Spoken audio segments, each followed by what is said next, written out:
Tonight we travel to Japan, into the heart of its old tales and traditional fables. Stories where animals speak with the wisdom of elders, where spirits hide among the trees, and where kindness often returns to those who offer it. These are tales passed from voice to voice, from fire to fire, carried through centuries until they reach you now, softly, just as night begins to settle. Let your thoughts rest. Let the world outside fade beneath the snow-quiet calm of these ancient stories. This is the Magic Scroll, and tonight we begin a journey into the deep winter of Japanese folklore stories whispered beside lantern light, full of gratitude, longing, and gentle truths that help the heart settle before sleep. This is the first of 3 nights dedicated to winter, and tonight, the stories speak of the first snowfall, the grateful crane. Long, long ago, when roads were still of packed earth and winter wrapped whole villages in white, there lived a humble weaver named Yosaku. He was neither young nor old, neither wealthy nor poor. He lived alone in a small wooden hut at the edge of a forest, surrounded by mountains that wore snow like a second skin. Each day he wove simple cloth with patient hands, carried it to the village market, and returned with just enough rice, just enough firewood, just enough to keep the cold from entering his bones. He had no family, yet he never complained. Yosaku knew how to find beauty in small things. The whisper of wind through bare branches, the warmth of a cup of tea between chilled palms, the distant cry of crows at dusk. One evening, as he walked home through the woods, he noticed something strange on the still whiteness of the snow, a shape trembling softly beneath the falling flakes. He approached and discovered a magnificent crane, its wings trapped in a hunter's bamboo snare. The bird looked at him with dark, frightened eyes, and something else, a quiet dignity. With frozen fingers, Yosaku knelt and struggled to loosen the trap. After a moment, the bamboo gave way. The crane did not flee immediately. It lingered, watching him as though memorizing his face, then spread its wide white wings and rose into the snow-bright sky without a sound. Yosaku walked home with an unusually light heart. He thought no more of it, but that night, while the wind howled and snow swirled outside his door, a gentle knock broke the silence. When he opened the door, a young woman stood there, pale from the cold, her dark hair clinging to her wet shoulders, her expression calm, almost familiar. "I have lost my way," she murmured. "May I rest here tonight?" Yosaku welcomed her in without hesitation. He offered her a place near the fire, a bowl of warm rice, and a cup of tea. She accepted with quiet gratitude, and her presence filled the little house with a warmth he had not known for years. Days passed, then weeks, and she did not leave. She cooked, swept, tended the fire, and before long began helping him with the loom. The house, once silent as winter itself, started to feel alive again. One evening, as the sun sank behind the pines, she approached him. "I want to help you," she said gently. "I will weave a special cloth, but you must promise me something.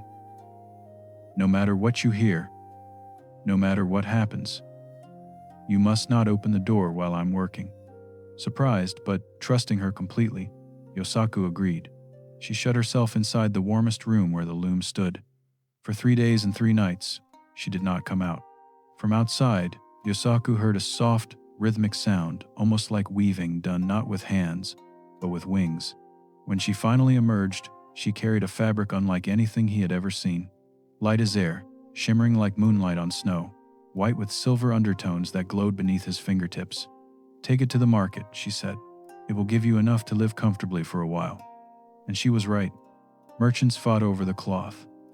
One paid so much that Yosaku filled his pantry, stacked firewood for the entire winter, and still had silver to spare. Weeks later, guilt tugged at him. He asked her hesitantly if she could weave another. She looked at him with a tenderness that almost hurt, then nodded. "The same promise," she whispered. "Do not look." But now curiosity grew like a seed beneath snow. On the 3rd day, when she had not eaten or emerged, Yosaku's worry sharpened into fear. The sound of the loom had grown faint, and a single doubt cracked his resolve. He opened the door. Inside was not the young woman. Kneeling before the loom was a crane, the very one he had saved, plucking her own feathers, one by one, weaving them into the magical cloth. Her eyes were the same, but now heavy with sorrow. Yosaku staggered back, speechless. The crane looked at him, then spoke in a voice as soft as falling snow. I came to repay your kindness. I took human form to stay by your side. But now that you have seen me as I truly am, I cannot remain. She spread her white wings. Yosaku reached out as if to stop her, but his hand fell empty. He knew she belonged to a world where humans could not follow.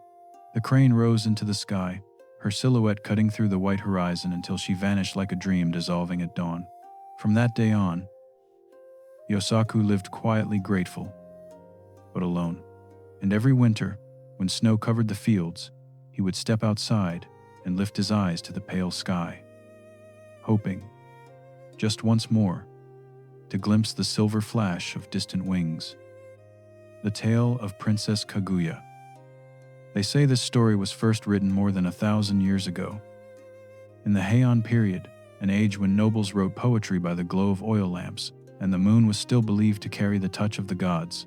Long ago, on the edge of a quiet bamboo forest, lived an elderly bamboo cutter named Tanuki Teapot and his wife. They had no children, no riches, and no great ambitions. But they lived as the wise once did, with little, and yet in peace. Every morning, when the sun barely brushed the tips of the leaves, Takutori ventured into the bamboo grove to gather strong stalks for baskets and tools. One misty dawn, something unusual caught his eye. A single bamboo stalk glowed not with reflected light, but with a soft silver radiance from within, as though a sliver of moonlight had taken root there. Curious, he cut it open. Inside, nestled in warm light, was a tiny girl no bigger than his little finger, sleeping with the calm of someone who had never known fear. The old man's heart nearly stopped. Oh, heavenly child. He brought her home, cradled carefully in his hands. His wife, upon seeing her, burst into tears. A gift, she whispered. A daughter, sent by the gods. They raised her with tenderness and gratitude, naming her Kaguya Hime, the Shining Princess. From that day on, every time Takutori cut bamboo, he found gold hidden within the stalks. Slowly, their poverty faded, but they never became vain. They lived comfortably, never greedily. Kaguya Hime grew with unnatural speed. In just a few months, she became a young woman, beautiful in a way that didn't seem entirely human. Her hair was dark as the sky before dawn, and her skin held a pale glow like moonlit silk. People talked. Rumors spread. And soon, 5 noble lords arrived one by one to ask for her hand in marriage. Kaguya Hime neither accepted nor refused. Instead, she gave each of them an impossible task. If you truly love me, she said calmly, bring me the unattainable. To one she asked for the sacred bowl of Buddha, said to rest only in faraway India. To another, the jewel from a dragon's neck. To a third, a branch from Mount Horai, whose blossoms were silver and whose fruits were gold. And so on. Not one succeeded. One returned with a fake bowl. Another was nearly killed at sea searching for the dragon. A third tried to deceive her with a crafted imitation. It shattered in his hands. Kaguya Hime dismissed them gently, without cruelty. Years passed. She lived quietly with her adoptive parents, writing poetry, watching the moon, weaving, and growing more melancholy with each full moon. One night, as summer slipped into autumn, she sat beside her parents and revealed the truth, her voice trembling. I am not of this world. I come from the Moon Kingdom. I was sent here perhaps as punishment, perhaps as a test, and now my time on earth is ending. The old couple wept. How could they lose the daughter who had filled their home with warmth? How could someone sent from heaven be taken away so soon? Then came the autumn full moon. Clouds parted, and a procession descended from the sky. Warriors clad in shining armor, maidens wrapped in robes of light, and at their center a floating carriage of silver brightness, gliding like a boat through the night. The emperor who had once met Kaguya and been struck by her quiet grace sent soldiers to protect her, but nothing can halt destiny. No sword can cut moonlight. Kaguya Hime, wearing a pure white kimono, turned to the couple who had loved her with human devotion. Thank you for giving me a home, she whispered. Thank you for teaching me love. She left them a letter and a small vial. This elixir grants immortality. If ever your grief becomes too heavy, a single drop will free you from death. But as she rose toward the moon and her figure dissolved into brightness, silence fell across the land like fresh snow. Later, when the emperor received her letter filled with simple, aching beauty, he climbed the highest mountain in the country. He lit a great fire and without hesitation threw the elixir into the flames. "What meaning has eternity?" he said, "if she is not here?" From that day on, the mountain was called Fuji, and they say that when the sky is clear, a thin thread of smoke still rises from its peak, a lingering sigh, a prayer of love that never ends. Urashima Tarō, the fisherman who journeyed to the Sea Kingdom. Settle in, because this tale unfolds slowly, like the branches of an old cherry tree stretching toward the sun. It is a story of patience, respect, and the quiet balance between the world of humans and the realm of spirits. Long, long ago, in a small coastal village where time moved gently and people lived at the pace of the tides, there was a young fisherman named Urashima Tarō. He was kind, hard-working, and never took more from the sea than he needed. He lived with his mother in a modest wooden house near the shore, rising with the first light every morning to cast his line into the waves. The ocean was his oldest companion. He understood the language of the winds, the rhythm of the currents, and he fished with gratitude in his heart. One day, while walking along the beach, he heard shouting near a cluster of rocks. Curious, he approached and saw a group of children teasing a sea turtle. They poked it with sticks, threw sand at it, and the poor creature trembled helplessly. "Stop," Urashima said, firm yet calm. "Why harm a defenseless being?" Ashamed, the children scattered. Urashima knelt beside the turtle. It was old, large, with a shell covered in algae. But its eyes were deep, ancient, and full of understanding. "You're safe now," he whispered. He carried it gently to the water and released it. The turtle swam a short distance, turned back toward him, and paused as if offering a silent thank you. Urashima went home that evening unaware that his life had just changed forever. The next morning, as dawn painted the sea in soft pastel colors, he returned to the shore and froze. Rising from the waves was a massive turtle, far larger than any creature he had ever seen. Its shell shimmered with golden reflections, and its eyes held the depth of the ocean itself. Then the turtle spoke. "Urashima Tarō," it said in a deep, resonant voice. "My lady, the princess of the sea, has seen your kindness. She invites you to visit her realm, the dragon palace beneath the waves." Though astonished, Urashima felt no fear.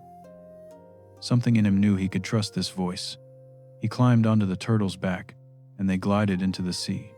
Cool water enveloped him, then warmed, then deepened until all sunlight vanished. Silence grew, soft and total, like the inside of a dream, and then he saw it. The dragon palace a magnificent castle floating among gardens of coral and pearl, walls built from giant shells, roofs of gold glowing with deep-sea light, fish of every color weaving between translucent pillars like living lanterns. Beauty everywhere, harmony in every corner.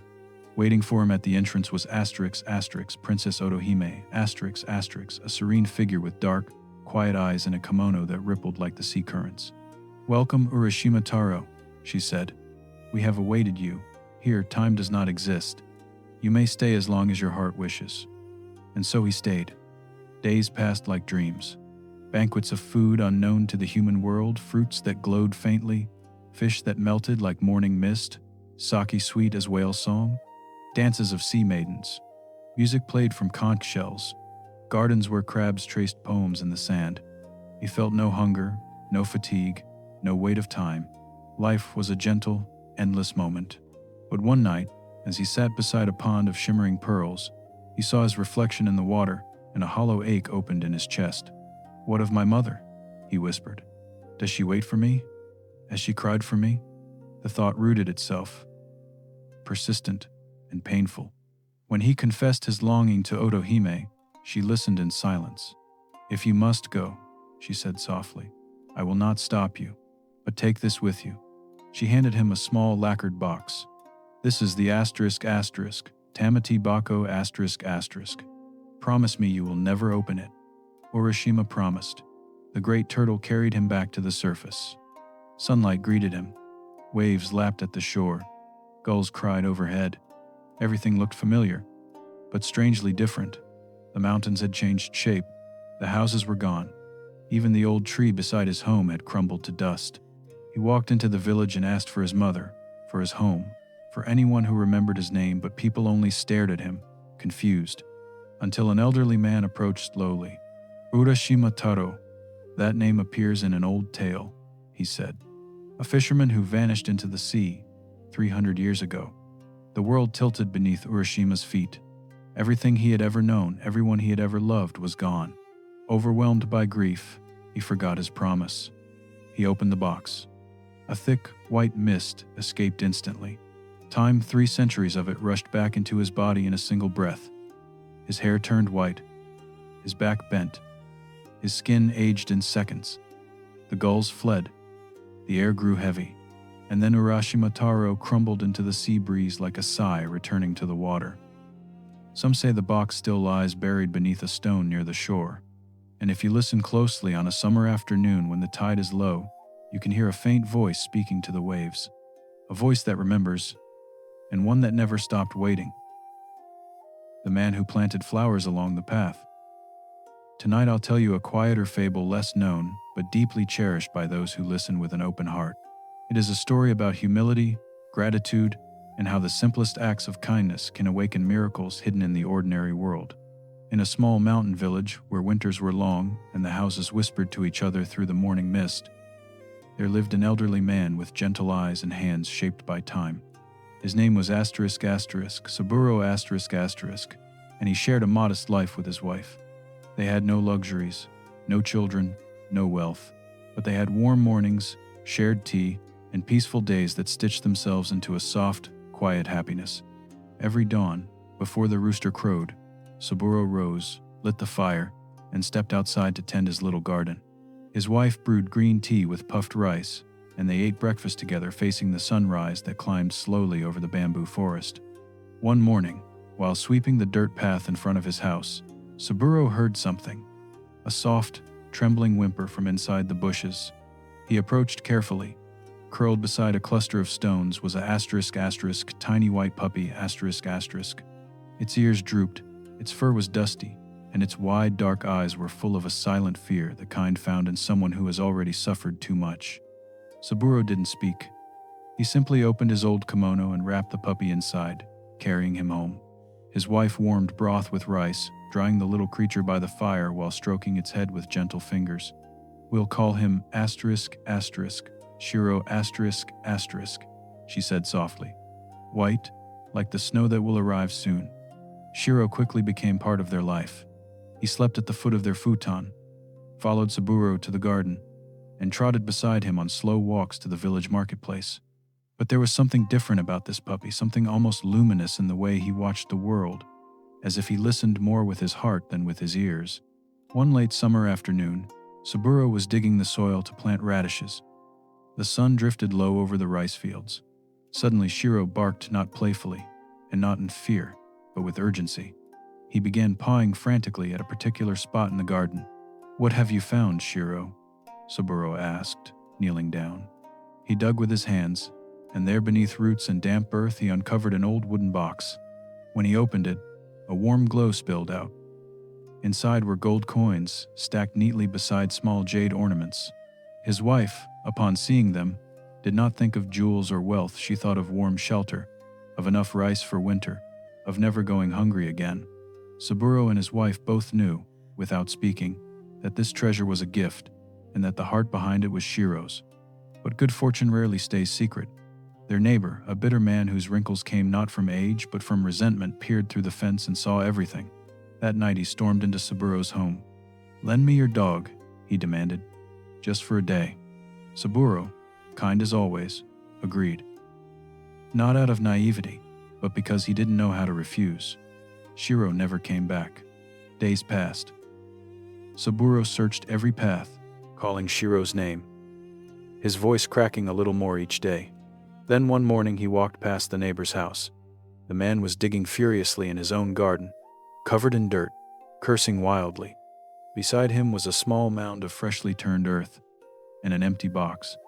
When Saburo asked about Shiro, the neighbor growled, "That dog was useless. A fraud. Good for nothing." Saburo said nothing. He only noticed a small dirt-stained cloth lying near the mound Shiro's neck handkerchief.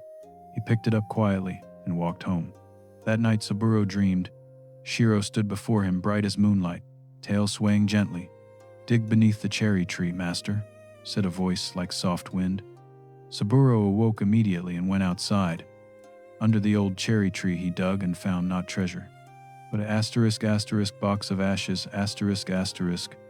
He held it against his chest and wept like a child.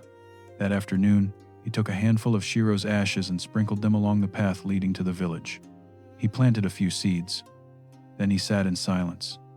Rain fell that night, and at dawn, the entire path bloomed, not with small flowers, not timid ones, but with large blossoms, wide and radiant, as though each one whispered, "Thank you for remembering." The news spread swiftly. The local lord, a man fond of beauty, summoned Saburo to the castle garden. Before a crowd of servants, Saburo gently scattered the remaining ashes of his beloved companion, and the cherry trees long past their season burst into bloom once more. Second spring in the middle of autumn, the lord offered Saburo gold, land, even a grand home, but Saburo only bowed and said, "I wish to return to my own home. That is where my dog's shadow rests, and where my memories flower." The neighbor, consumed by jealousy, tried to imitate the miracle. He burned his own garden soil, scattered it, planted seeds, but nothing sprouted.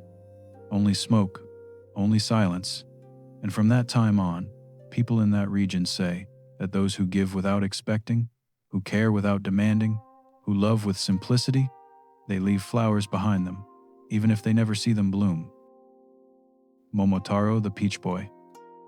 Tonight the wind carries us toward one of Japan's most beloved fables, a tale filled with tenderness, wonder, and the strange magic of a child born from a piece of fruit. Settle in, breathe slowly. Let the story unfold as gently as a summer river. Long ago, in a quiet village nestled between mountains and rice fields, lived an elderly couple with no children. They were poor, but their hearts were generous. They shared whatever they had, even when it wasn't much. The old woman kept the home, wove cloth, and cooked warm miso soup with river greens. The old man gathered firewood in the forest, went to the market, and every evening they watched the sun sink behind the fields together. One clear morning, the old woman went to the river to wash clothes. The water sparkled over smooth stones, and willow branches touched the surface like fingertips. Then she saw something drifting downstream. Not a branch, not a leaf, but a peach. Huge, golden, round as a full moon. "What a marvelous fruit," she exclaimed. "My husband will be delighted. I'll make something special tonight." With effort, she pulled it from the water, placed it in her bamboo basket, and carried it home. When her husband arrived later, they sat by the fire, ready to cut the magnificent peach open. But before the knife touched the skin, the fruit began to tremble. Then it shook harder. A soft cracking sound filled the room, and the peach split open. Inside lay a small baby boy, rosy-cheeked, with a tuft of black hair and an expression calm and peaceful, as if he already knew them. The couple froze. Then they laughed, cried, and embraced each other. The child opened his eyes and looked at them with quiet recognition. "Momotarō," they whispered. "We'll name you Momotarō, the Peach Boy." Momotarō grew faster than any other child. Stronger, too. By the time he was 5, he could lift stones that 3 grown men together couldn't budge. He raced through the rice fields like a gust of wind and trained every day with a bamboo staff as if preparing for battles only he could see. But he wasn't just strong, he was noble and kind. Something in him always whispered, "I want to help those who suffer." One day, troubling news reached the village. Far to the south was Oni Island, home of ogres and bandits. They stole rice, silk, sacred bells, even children. Fear shadowed the villagers' faces. Momotarō approached his adoptive parents. "Father, mother," he said with steady determination, "I want to go to Oni Island. I want to stop them, not with hatred, but with justice." Though terrified for him, the couple didn't try to hold him back. They prepared rice dumplings wrapped in bamboo leaves and embraced him tightly as if hoping the warmth of that hug would follow him wherever he went. Momotarō set out at dawn. Along the road he met companions. First, a white dog approached. "Where are you headed, young warrior?" it asked. "To Oni Island," Momotarō replied. "Come with me. If you give me one rice dumpling," the dog said, "I'll fight by your side." Momotarō shared his food, smiling, and they walked together. Soon after, a mischievous monkey with bright eyes joined them. Then a proud pheasant, feathers shimmering green and gold. One by one they pledged to help him, and Momotarō shared his food, his mission, and his kindness with each of them. Together they reached the coast, boarded a small boat, and sailed toward the island.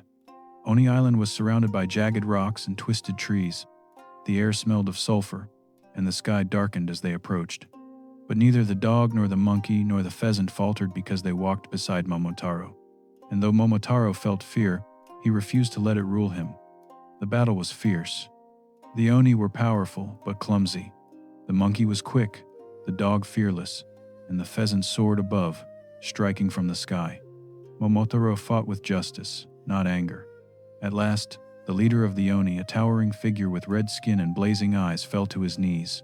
"Please," he begged, "spare us. We surrender.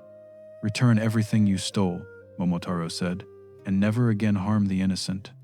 The Oni obeyed, even wept, for no one had ever faced them with firmness without cruelty. The boat home was heavy with treasure. Sacks of grain, tools, fabrics, and wooden tablets carved with the names of the stolen children, now able to rest in peace. When Momotarō returned, the entire village welcomed him as a hero. But he asked for no statues, no honors. He simply wanted to sit at home, share warm rice with his parents, and watch the sun set once more over the fields. The dog slept by the fire. The monkey told jokes. The pheasant sang from the plum tree. And the boy born from a peach became a legend not for his strength, but for the heart that guided his sword. The spirit of the weeping willow. Let us walk quietly now into a softer tale, one wrapped in mist, fallen leaves, and the hushed breath of old forests. It is a story about gentleness, about seeing what others overlook, and about the fragile bond between humans and the spirits that watch them from the shadows. Long ago, when temple walls were still shaped by humble hands and roads were nothing more than stone and earth, there was a village surrounded by rice fields where the morning fog lay low, as if the sky itself still slept upon the land. At the very edge of this village, near the border of the forest, lived a young scribe named Jikaru. He was not wealthy nor noble, but he lived a quiet life of small rituals that gave meaning to each day. He rose before dawn when the world was still blue with shadows. He brewed tea from leaves he had dried in spring. He ground ink slowly, letting its dark aroma wake the paper waiting on his desk. He copied sutras line by line, each character shaped with a devotion that was almost prayer. He was poor, yes, but his spirit was calm. Beside the path that led to the temple stood an enormous weeping willow. It was said to be over 100 years old, perhaps older. Its branches hung like weary arms. Its thin leaves swayed like green threads in the wind, and its trunk bore deep grooves, as though it had listened to time passing for centuries. People avoided it. They said the tree held a spirit, or at least memories of things humans had long forgotten. But Jikaru was not afraid. Each time he walked by, he paused, bowed his head politely, and whispered, "Good morning, old friend." One evening, the sky darkened earlier than usual. Not with rain, but with something heavier, like a gathering presence in the air. Jikaru had gone to the town to buy more ink and was returning slowly along the path when he saw a figure standing beneath the willow. A woman. She stood almost perfectly still. She wore a pale linen kimono, her long black hair blending with the night itself. The breeze lifted her sleeves gently, and though she did not speak, she did not seem lost, only profoundly sad. "Are you all right?" Jikaru asked softly. She turned toward him. Her eyes were like deep ponds, calm on the surface, but with something ancient asleep beneath. "I am tired," she said. "I have no home, no place to return to." "Then come," Jikaru replied. "My house is humble, but it is warm." That night, she ate only a little rice, drank a sip of water, and watched the fire as if it reminded her of something long gone. When she finally spoke her name, it was a single word. Asterisk asterisk Yanagi. Asterisk asterisk. Yanagi, that means times Willow asterisk, doesn't it? Jikaru asked. She nodded but explained no more, and he did not press her, sensing that to force words from her would break something delicate. Days turned to weeks. Yanagi stayed. She never left the garden. She liked to sit under the eaves and watch the dew form on the leaves each morning, or the temple cats move like shadows between the bushes. Sometimes Jikaru read to her. Sometimes they passed entire days without speaking, but their silence felt alive like the quiet between the branches of a tree full of hidden life. But that peace was destined to fracture. One morning the temple builders arrived, men with axes, ropes, and scrolls of blueprints. They planned to expand the temple and build a new meditation hall. To do so, they said, the willow must be cut down. It is old, one of them argued. It takes up space. Its roots threaten the foundation. When Jikaru heard this, a coldness crept into his chest. That evening, he told Yanagi. She listened without blinking, her face pale, her eyes distant. After a long silence, she whispered, that tree is me. And Jikaru understood. Yanagi was no ordinary woman. She was the asterisk spirit of the willow asterisk.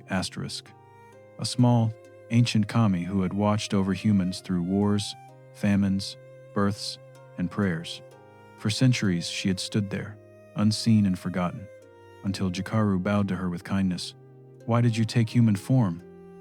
He asked, voice trembling. Because someone finally spoke to me gently, she said. At dawn, the builders raised their axes. Jikaru begged them to stop. He spoke of the spirit in the tree, of unseen beauty, of the silent promise between humans and nature. They laughed. A spirit? In a twisted old tree? The first blow fell. The sky shifted.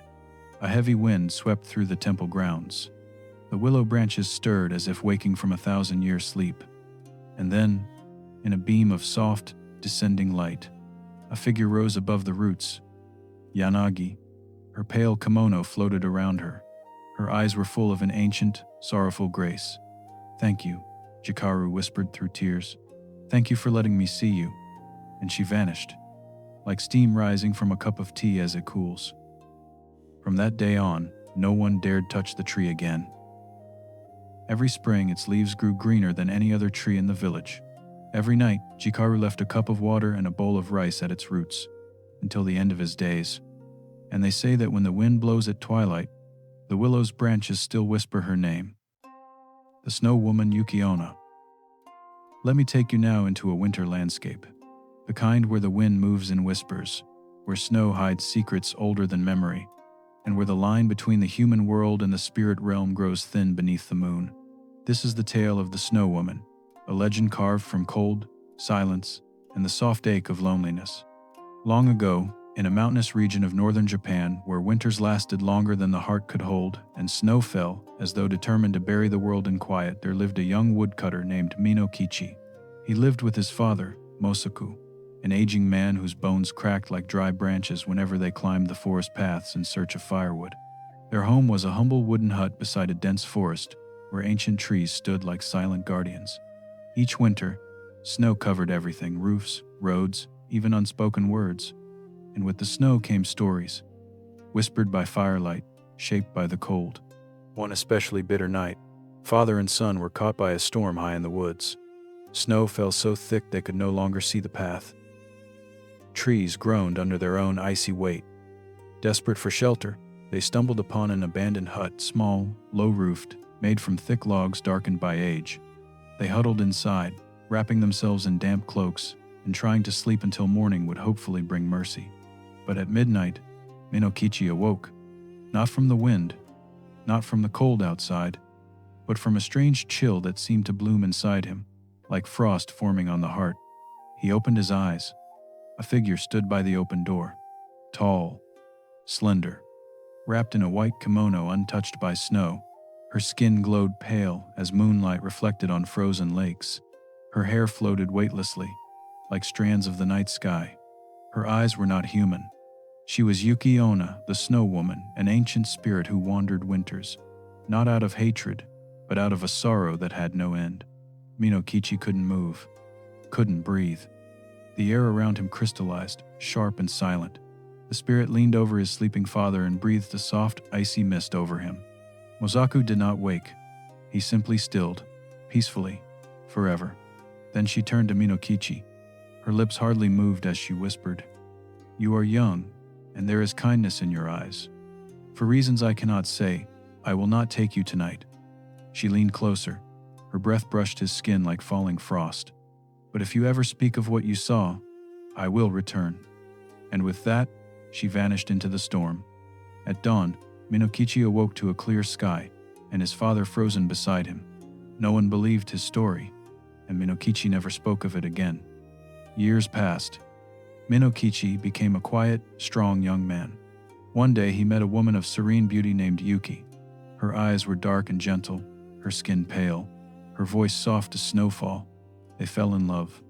They married, and for many years they lived a life of warm, simple happiness, children playing, a hearth burning, small blessings woven through each day. But Yuki never aged. People noticed. No one dared ask. One winter night, long after their children had fallen asleep, Minokichi watched his wife in the glow of the paper lantern. There was something in the way the shadows brushed her face, something that stirred an old, buried memory. And without thinking, as though the weight of silence had finally become too heavy, he told her everything. The cabin, the storm, the breath of frost, the warning.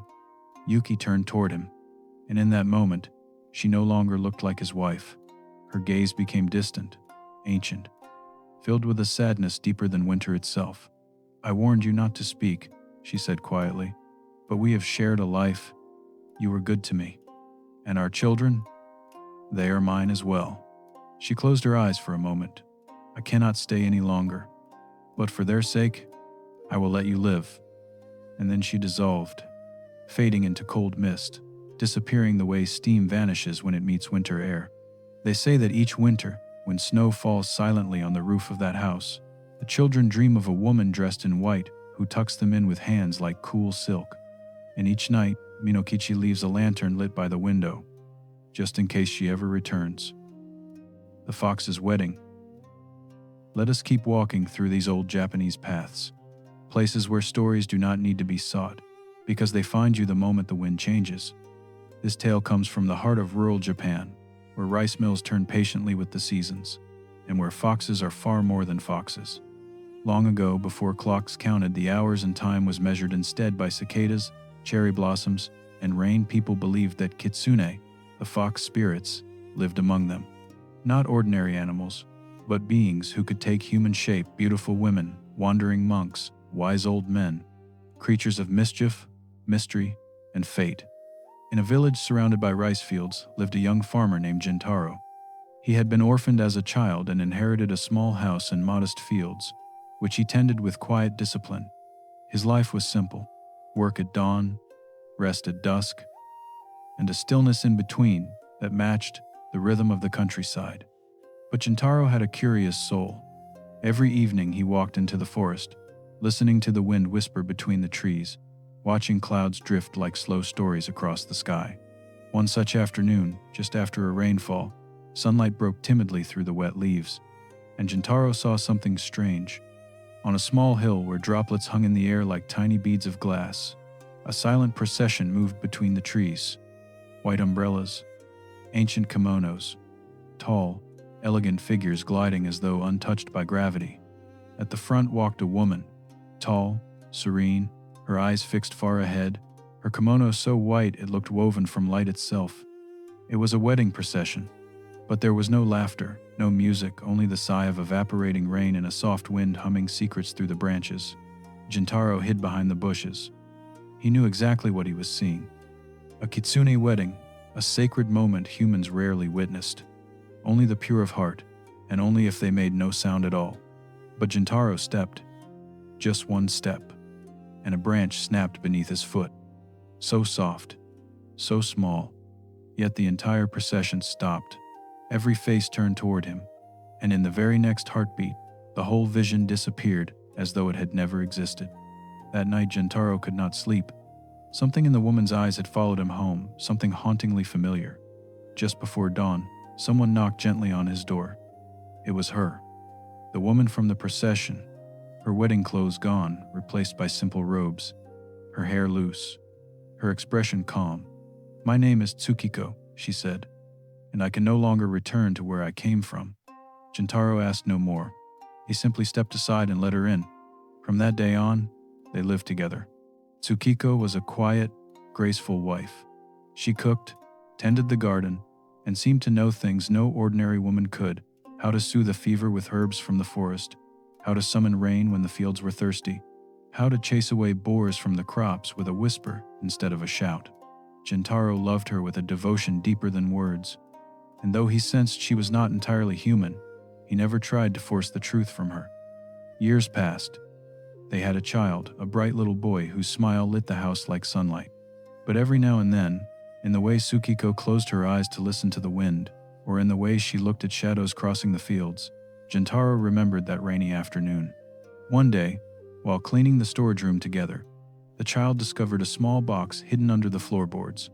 "What's this, mother?" Tsukiko froze. Jintaro opened the box. Inside lay a white bridal veil and a small obsidian mirror.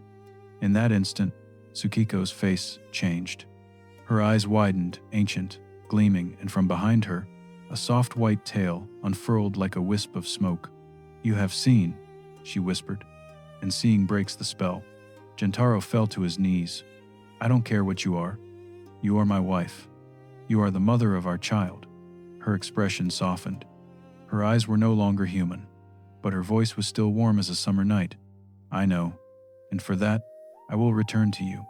She stepped back as mist gathered around her. "When the sun shines while it rains," she said, "look toward the hills. You will find me there." And she vanished. Like the wedding procession he had once glimpsed in the forest, like all things seen only by the purest of hearts. From that day on, in that village, whenever sunlight and rain visited the land together, people would say, "Today, a fox is being married." But Jintaro would simply smile at the sky, because he knew she was never truly gone. The Tanuki Teapot. Let me lead you gently into a quiet corner of old Japan, a place where the everyday and the magical meet like two branches growing close enough to touch. This is the tale of the Tanuki Teapot. Heart kettle, heart creature, wholly enchanted. On a peaceful hillside in ancient Japan, where paths were made of packed earth and autumn leaves drifted down like tired petals, there lived an elderly monk in a small wooden temple. The temple was humble, nothing like the grand ones in the cities. A little bell by the door, a mossy garden of stones, a tatami hall where incense mingled with the soft scent of green tea. The monk's name was Shōn. He asked little from life, only the calm of his prayers and the rustling of bamboo in the wind. One day, while walking through a nearby village to collect rice and vegetables, Shōn found a peddler sitting beside a tattered cloth spread with old objects for sale. Among cracked bowls, broken fans, and mismatched candlesticks, something caught the monk's eye. A teapot, round, iron, with a curved handle like a winter branch. Worn but elegant. "How much for this teapot?" Shōn asked. "That one?" The peddler chuckled. "Nothing special. Old, but it still works. If you'll care for it, take it cheap." Shōn picked it up. The metal felt warm beneath his fingers, strangely warm for such an old piece of iron. He brought it back to the temple, cleaned it carefully, and placed it over the fire to prepare tea. And that was when the impossible happened. As the teapot heated, it trembled. A soft twang echoed like a string being pulled tight. Then from its side sprouted a bushy tail and two tiny paws. Shōn stepped back, startled but not frightened. The teapot stretched, shook itself, and leapt clumsily off the brazier, now half pot, half tanuki, one of the mischievous shape-shifting creatures of Japanese lore. The monk and the creature stared at each other. "Don't be afraid," said a small, gentle voice that seemed to come from the teapot's spout. "The fire didn't hurt me. I simply wanted to rest." Shōn, who had lived long on the paths of spirit and prayer, was less shocked than most would be. "And who are you?" he asked. "I am a tanuki," the creature replied. "Or, I once was," Long ago I hid in this form to escape hunters." Shaun bowed with quiet respect, the kind of bow reserved for truths that need no explanation. "If you wish to stay," he said softly, "then this temple is your home." And so it became. By day, the teapot rested on its shelf, perfectly still, appearing ordinary. But at night, when moonlight slipped through the cracks and the wind whispered through the bamboo, the tanuki awakened. It padded softly across the tatami mats. It did little hops to stretch its small legs. Sometimes it whistled sweet tunes that sounded like echoes from deep in the forest. Weeks passed. Visitors began to come more often, not to see the temple, but to taste Shaun's tea. People swore it had a special sweetness, like water drawn from hidden mountain springs. They left smiling, saying they felt lighter, calmer. But one day, Shaun fell ill. Nothing serious, just old age pressing down more heavily than usual. Still, the tanuki saw him weakening, and tanuki hearts, though mischievous, are tender. That night, it slipped out of the temple. Using its ancient powers, it transformed completely. Not a teapot this time, but a lively acrobatic tanuki who danced for crowds, spun on ropes, and balanced on a dog's back with goofy charm. People laughed, clapped, and tossed coins into a bowl. Every evening, the tanuki performed, and every night it returned to the temple with the coins wrapped carefully in a leaf. The monk never asked where the money came from, but one night, as he prepared tea and breathed its sweet aroma, he smiled gently and said, "This tea tastes better than ever. I believe it holds a little gratitude." The teapot sitting quietly in the corner said nothing, but if one looked closely, the spout seemed to curl just slightly, almost like a smile. And now, as the wind calms and the fireflies begin to glow between the reeds, it is time to fold this story like a sheet of rice paper and set it gently aside. These tales have come from far away, from mist-covered mountains, silent temples, and hearts that have learned to hear the whispers of the world. Okiku and the Well of Nine Plates. In the quiet hours after dusk, when the walls of Himeji Castle turned pale under the moonlight, the courtyard would fall into a chill that seemed older than the stones themselves. The guards often said that the wind there moved strangely, not like a breeze passing through, but like something rising upward, as if the bowels of the earth were exhaling. And when it rose from the old well at the center of the courtyard, it carried with it a faint shape of sound. A breath stretched thin into a whisper shaped like a name. Okiku. Long before those nights, Okiku had been nothing more than a quiet figure moving through the halls of the castle. She walked with the soft steps of someone who never wished to disturb a single grain of dust. She worked before dawn and long after sunset, and her hands, though young, bore the tiny marks of daily labor, threads of work that no one of rank ever noticed. Her presence was gentle, almost transparent, yet she carried a duty that demanded perfection. That duty lay in a lacquered chest lined with silk. When Okiku lifted one, it felt weightless, as if it were a shadow pretending to be solid. Each plate bore the same delicate pattern, thin blue lines circling the rim like the rings inside an ancient tree. The Aoyama family regarded them as heirlooms that defined their honor. Their value was not measured in coins, but in lineage, pride, and memory. Okiku knew this well. She polished them slowly, one by one, with the same tenderness she might have used on a newborn's cheek. And when she counted them, she breathed with the rhythm of the numbers, letting them anchor her through the long, silent evenings. But not everyone looked at Okiku with such gentleness. Lord Aoyama, master of the castle, had noticed her in ways she desperately wished he hadn't.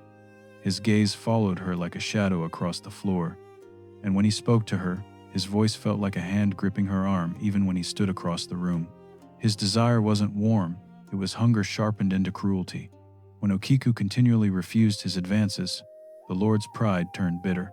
He crafted a trap with the precision of someone who had ruined lives before. One morning, he summoned her to the courtyard, his face calm, almost serene. He opened the lacquered chest, lifted the plates, and spread them on a cloth in front of her. Then he counted. 1, 2, 3, 4, 5, 6, 7, 8, 9. He stopped. His silence was louder than any shout. Okiku's breath caught in her throat. She knelt and counted the plates herself, praying that her trembling hands were wrong. 9. Only 9. She searched the chest, the shelves, every corner of the room. She searched until her hands were raw and her eyes burned. But the 10th plate, the one that mattered most, was missing. Aoyama's outrage was theater. Beneath it, his eyes gleamed with triumph. He told her that theft of something so sacred was a crime punishable by death. But then, in a voice almost tender, he offered forgiveness if she agreed to become his concubine. Okiku bowed her head. Her whole body shook, and still, she refused. The days that followed were suffocating. Every whispered question among the servants, every sideways glance, every footstep that stopped when she entered a room pressed tighter against her chest. She felt the walls closing in, the accusation becoming a noose, and the Lord's gaze tightening like a knot.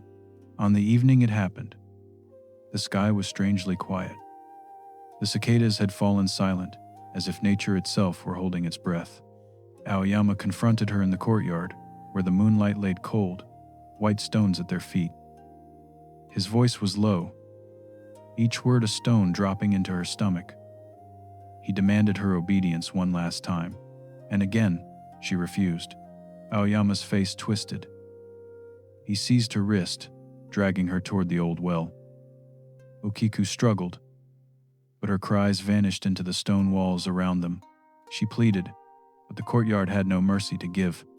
With a final, furious gesture, he pushed her over the edge. The darkness swallowed her. There was a brief splash, then silence settled like dust. For a time, the castle lived as if nothing had happened. The Lord ordered the servants to forget, and silence, in a place ruled by fear, was easily bought. But silence never lasts. A few nights later, a guard walking past the courtyard heard soft footsteps behind him. When he turned, no one was there. The air felt tight, colder than it should have been. He stepped closer to the well. That was when he heard it. A voice thin, distant, stretched like a thread ready to snap. 1. He froze. His breath came out in a small cloud. 2. The sound rose from the well like a memory forcing itself back into the world. 3. 4. 5. Each number was softer but clearer, as if the voice were drifting upward, climbing slowly through layers of earth and death. 6. 7. By now, the guard was trembling. The air around him felt wrong, heavy with something unseen. 8. 9. Then came the pause, a long, empty pause. And the 10th number, the number that had doomed her, did not come. Instead, the voice shattered into a wail so deep and hollow that the guard fell to his knees. It sounded like grief carved into sound, like the final breath of someone holding on to the last thread of their life. From that night on, the counting returned. Sometimes it drifted through the halls as a whisper, brushing past the ears of servants. Sometimes it echoed across the courtyard like a child calling from far away. And always, it stopped at 9. Some said Okiku's spirit wasn't seeking vengeance. She was caught in her final moment, forever counting, forever discovering the missing plate that marked her death. Others insisted her ghost appeared to those who lied or hid truths, standing behind them with her hair dripping over her face, her kimono heavy with water, the air around her colder than winter stone. But whether people feared her or pitied her, everyone agreed on one thing. When the wind rises from the well at night, carrying a faint, rhythmic counting, you must never ever answer it. The blacksmith and the demon of Rashōmon. In the old capital of Kyoto, long before the city softened into the gentle maze of lanterns and gardens it would one day become, there stood a massive wooden gate called Rashōmon. Its beams rose like the ribs of some ancient creature, tall enough to blot out stars and shadowed enough to swallow secrets whole. Time had gnawed at its edges. The roof sagged slightly, the timbers rotted in places, and moss clung to the cracks like stubborn memories. By day, it looked abandoned. By night, it looked alive.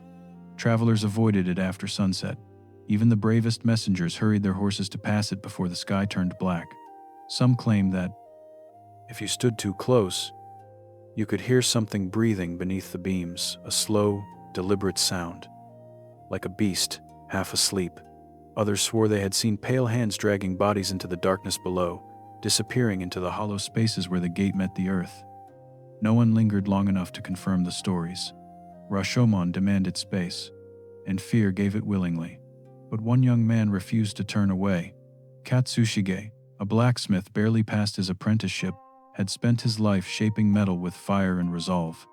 His blades had been carried by soldiers marching to distant provinces, by guards who patrolled the palace districts, even by merchants who needed protection on the road. Yet Katsushige himself had never stepped into danger. His hands were strong, his body trained, but courage, true courage, had never been tested against the shadow of death, and the whispers about Rashōmon gnawed at him like sparks clinging to his sleeves. When rumors spread through Kyoto that a demon had taken shelter beneath the gate, an oni with burning eyes, feeding on the night, Katsushige felt a pull he could not explain. It wasn't pride, though pride hid inside it. It wasn't curiosity, though curiosity sharpened it. It was something deeper, an urge to confront the darkness with something he had made with his own hands. To see whether the steel he forged was worthy of its name and whether he was worthy of calling himself its maker. So he chose a night when the sky was thick with storm clouds. Rain hammered the rooftops in long, trembling sheets. Wind twisted through alleyways, lifting the scent of wet earth and carrying it across the city. Lightning cut quick, white scars across the sky, turning the world pale for a heartbeat at a time. Katsushige wrapped a cloth around his lantern to shield its flame and took with him the newest sword he had forged, a blade still warm with the memory of fire, polished until it caught even the faintest glimmer of light. As he approached Rashōmon, the air around him shifted. The lantern flickered once, twice, as if something enormous exhaled beside him. The storm itself seemed to recoil from the gate, leaving a strange, heavy stillness underneath the arch. Katsushige stepped closer, his heart pounding like a hammer striking iron. He wiped rain from his eyes, tightened his grip on the sword's hilt, and positioned himself beneath the sagging beams. Then he waited. The minutes dragged by, stretched thin by the storm's distant rumble. Water dripped from the roof in uneven rhythms, tapping against the stone like nervous fingers. The lantern's flame trembled. The night thickened. Midnight came. The first sound rose from above him, slow, subtle, almost like fabric dragging across rough wood. Katsushige tilted his head upward, his breath caught at the back of his throat. The sound grew louder, deepened, and took shape. Two burning eyes opened in the rafters, glowing like coals stirred awake. A massive silhouette unfurled from the shadows. Hair the color of embers spilled down its back. Its skin looked carved from stone, cracked and weathered, and its mouth stretched into a grin full of jagged teeth meant not for eating, but for tearing. It moved with a weight that shook the earth. The air around it vibrated, as if the night itself bowed away. It was an oni, one of the old demons that haunted the edges of forgotten places. The creature dropped to the ground with a thud that echoed through Katsushige's bones. Rain splashed off its shoulders. The lantern's flame shrank. Terrified, Katsushige raised his sword. The oni lunged. The clash was instant, violent and narrow as the width of a breath. Katsushige swung the blade with all the strength he had, the metal slicing through the storm with a scream. The demon roared, twisting its massive body to strike back. Claws tore through the air, aiming for his throat, but the sword met its arm in a single, perfect arc. There was a sound like stone fracturing. A spray of dark, steaming blood burst into the rain. The oni staggered, staring in fury and disbelief at its severed limb lying on the ground like a fallen tree branch. Clutching the stump, it released a howl that shook the rafters, and then it fled, stumbling into the storm, vanishing into the sheets of rain with a promise that curdled the air. It would return. Katsushige remained still for a long moment, panting, rain dripping from his hair and clothes. The severed arm lay at his feet, grotesque and heavy. When he finally picked it up, he felt something unsettling, like the faint twitch of sleeping muscles, as if the limb still wanted to crawl back to its master. He brought it to his workshop and wrapped it in thick cloth, tying it tightly. Even so, the bundle felt alive. Sometimes it shuddered when no one was looking. Sometimes it seemed to pulse, as if it remembered the heartbeat it once served. Days later, an old man visited the forge. He wore layered robes, soaked at the hem, and his hair, though neatly tied, glistened with moisture as if he had stepped out of a cave, not from a road. He praised Katsushige's skill, his voice smooth and polite, too polite. His eyes lingered on the sword resting beside the anvil, the one stained with demon blood. "May I see it?" he asked. The room felt colder. Katsushige hesitated. Something in the old man's face seemed stretched, as if it were a mask sitting too tightly on the skull beneath. The blacksmith glanced at the floor. Wet footprints. But it hadn't rained since the previous night. In that instant, he understood. The Oni had returned, wrapped in human skin, standing 3 steps away. Before the creature could strike, the sword vibrated in its sheath, shivering like a living thing recognizing its enemy. Katsushige seized the hilt and drew the blade in one smooth, ringing motion. The old man's disguise tore apart like rotten paper, revealing claws, fangs, and burning eyes. Steel met fury. They clashed again, this time inside the small forge, sparks flying in all directions as metal struck stone and demon hide. The Oni roared, lifting its remaining arm to crush him. Katsushige pivoted, raised the sword high, and brought it down with all the force he had learned through years of hammering iron. The creature dissolved into smoke, shredded into nothing but the echo of its rage. And ever since that night, when storms gather over Kyoto and the gate of Rashōmon groans beneath the wind, people swear they can hear a faint, rhythmic tapping like a blacksmith striking metal in the dark. A reminder that courage, once awakened, does not easily sleep again. And now that the wind has grown quiet, and the first fireflies have begun to glow between the reeds, it is time to fold these stories away, gently, like someone tucking a sheet of rice paper into a wooden box. Tonight's tales came from far-off places, from mist-covered mountains, from silent temples, from forests where spirits linger, and from hearts that have learned to listen to the whisper of the world. Thank you for staying with me, for letting these small fables brush softly against your soul before sleep. May you rest well. May your dreams be filled with swaying bamboo, with foxes smiling in the half-light, and with round, gentle moons reflecting on still ponds. We'll meet again soon. In another story. Oyasumi nasai. Good night.